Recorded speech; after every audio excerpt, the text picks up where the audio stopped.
Leave a comment down below, and Best one comment, of us. we're gonna give something away to the worst scam story comment. Boom.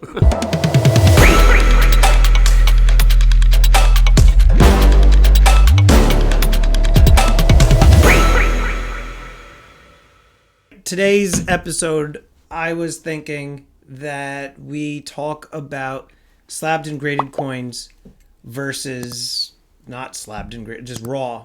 What's the benefits of having one over the other, etc. And you have a couple examples here. You know what? These are the only examples that I have on hand. That's fine. It's actually a terrible example because on a wholesale level, I pay the same price for these coins. Okay. You know, I would only pay higher for a 70. You know, so in this scenario, having it graded made no difference.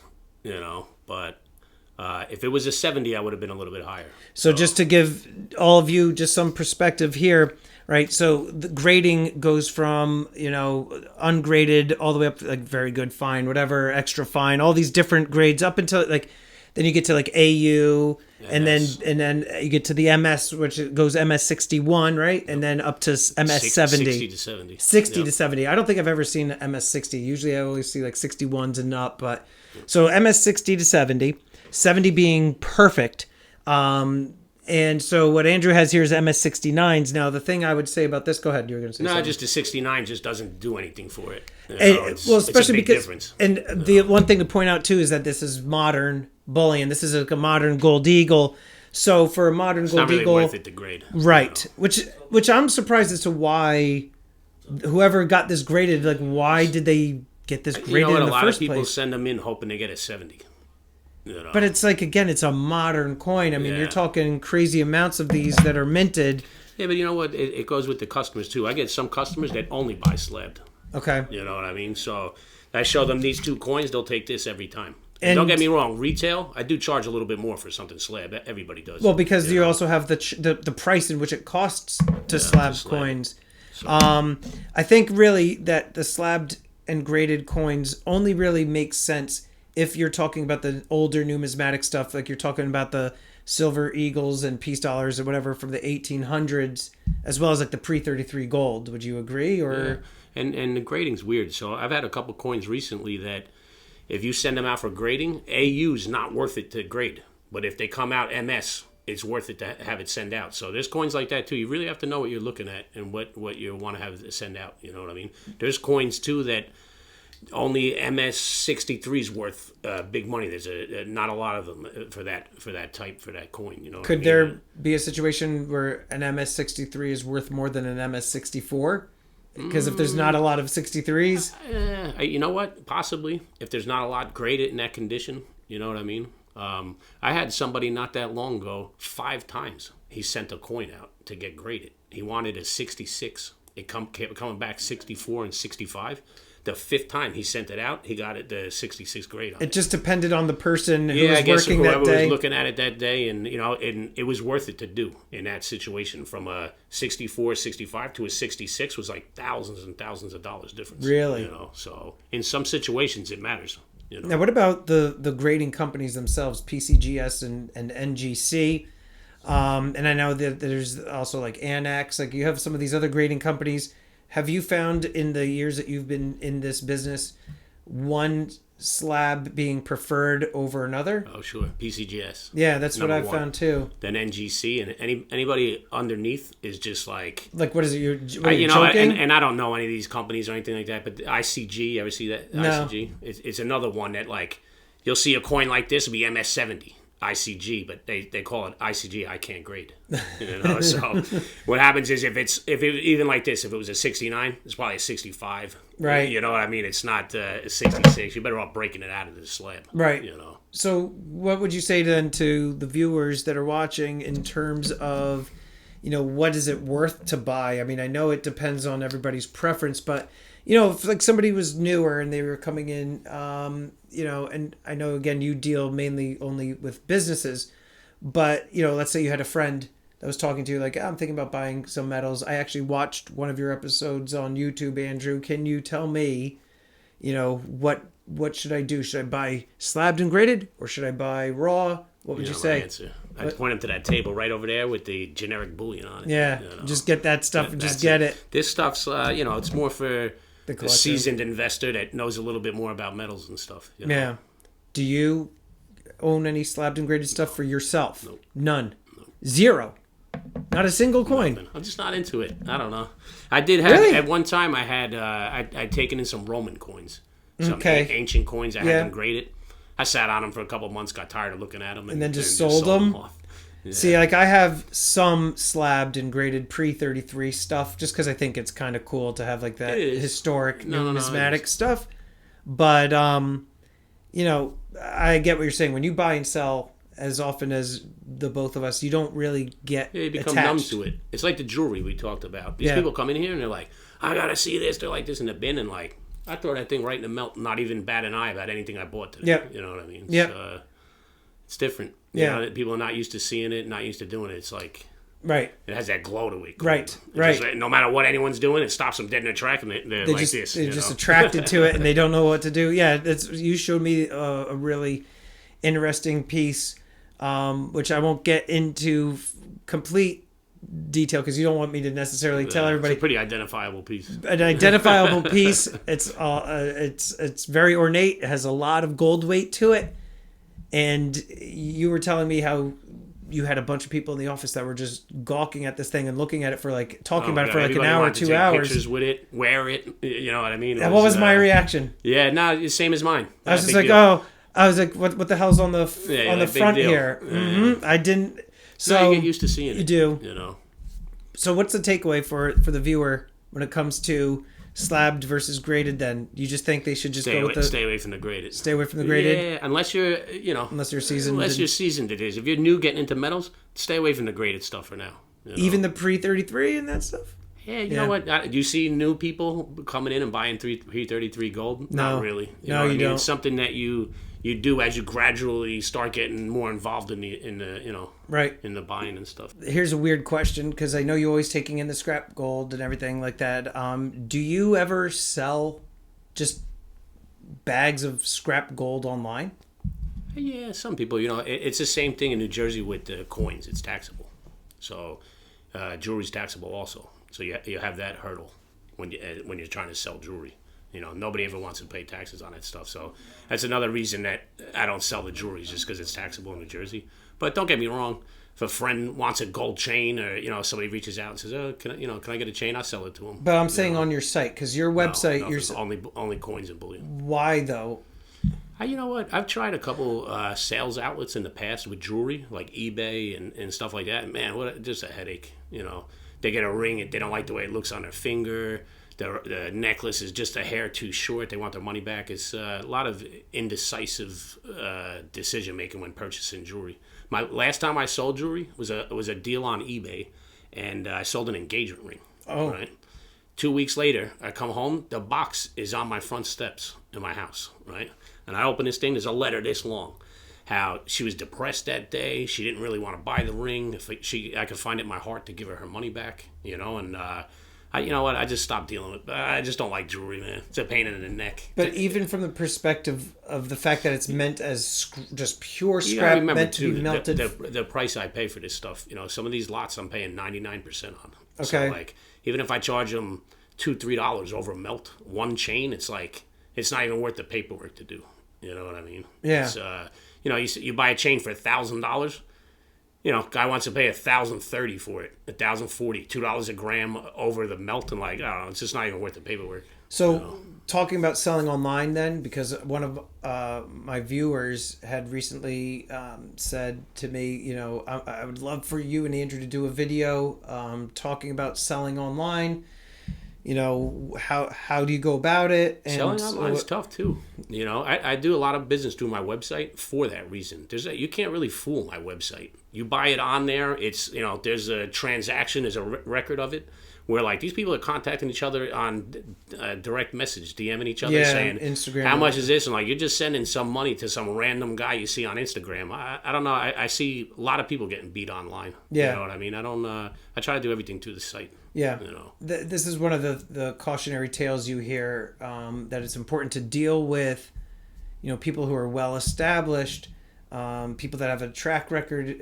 You know, somebody such as myself, and other people within the, just on YouTube platform or on Instagram or whatever who do what I do and many others, but they've been around for a long time and they continually are posting content. They're not going anywhere, so they're trusted. And it's so easy now. You know how many people steal my pictures?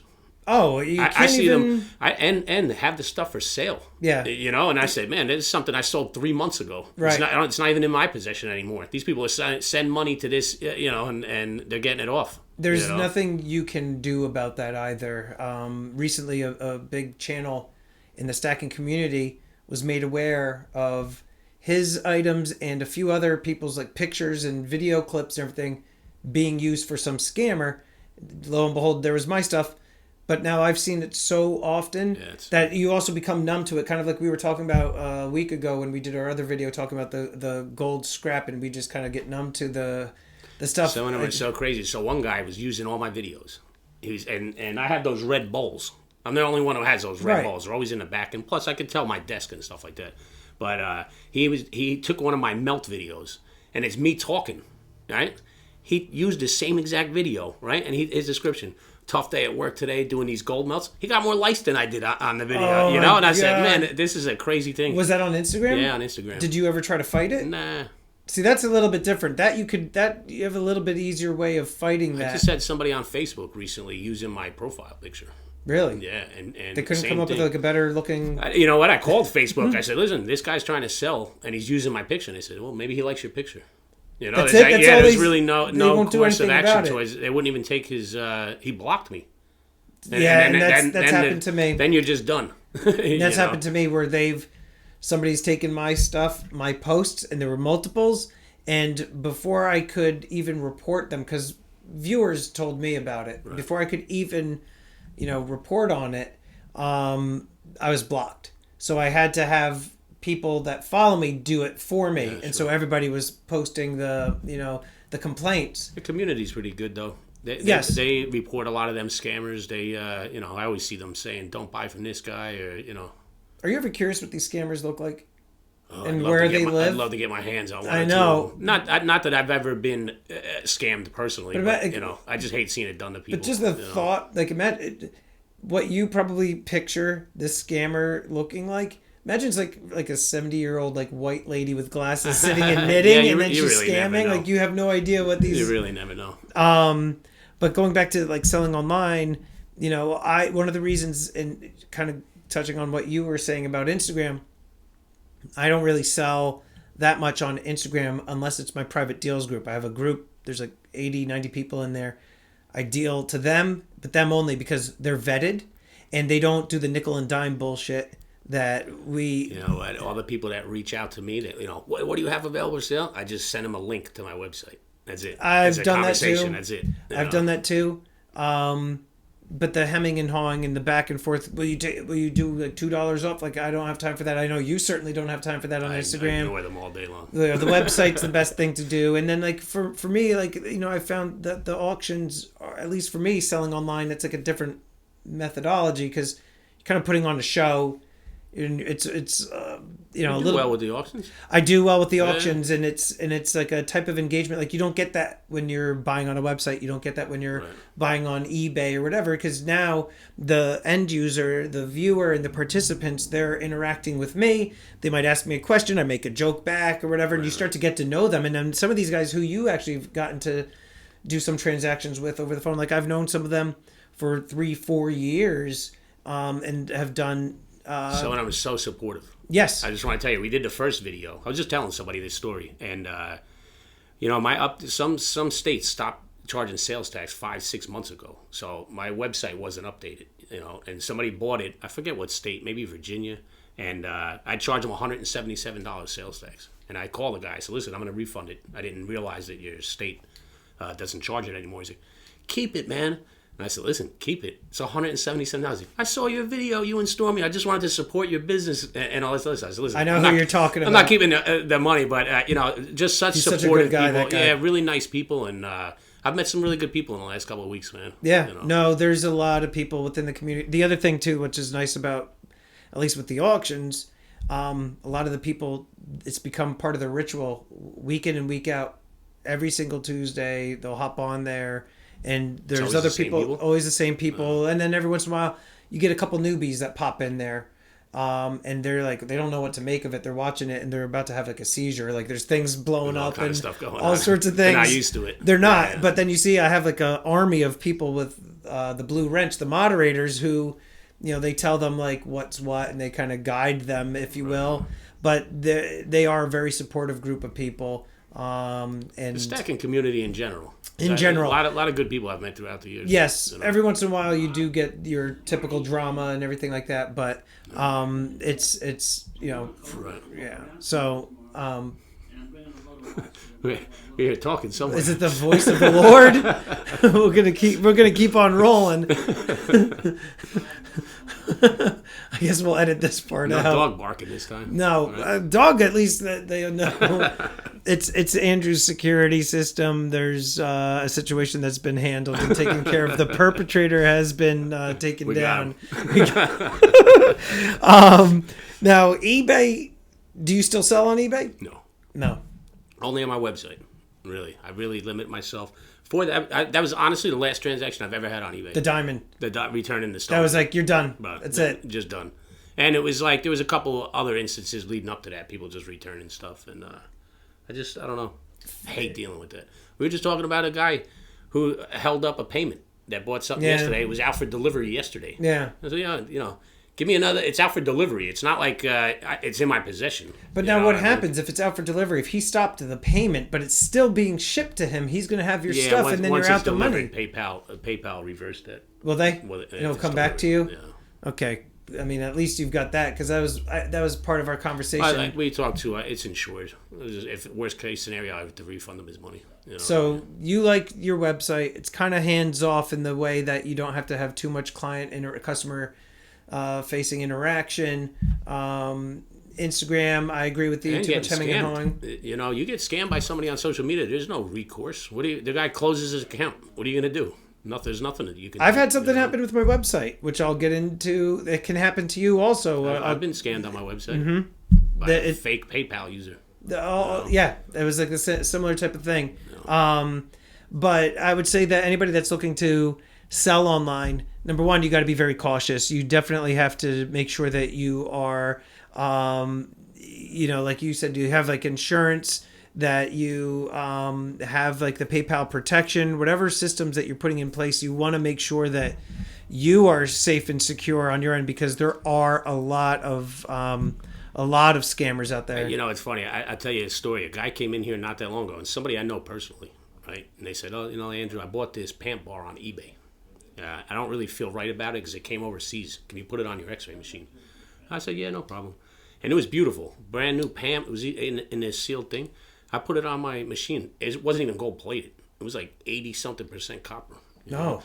And this guy was bummed. I said to him, you live down the street. I've known you for like a long time. Why wouldn't you buy that from me? You know what he told me? It was $10 cheaper on eBay. And I was like, man, for $10, you lost everything. You lost like a couple $1,000. Yeah, you really got to be careful. And listen, beautiful. If he didn't ask me, I probably would have bought it and not even tested it. It was a brand new bar in a package. Yeah. Yeah. So you got to be careful out there, man. Yeah. I've got friends too who sell on Facebook, and they do well because you have like Facebook groups. Yeah.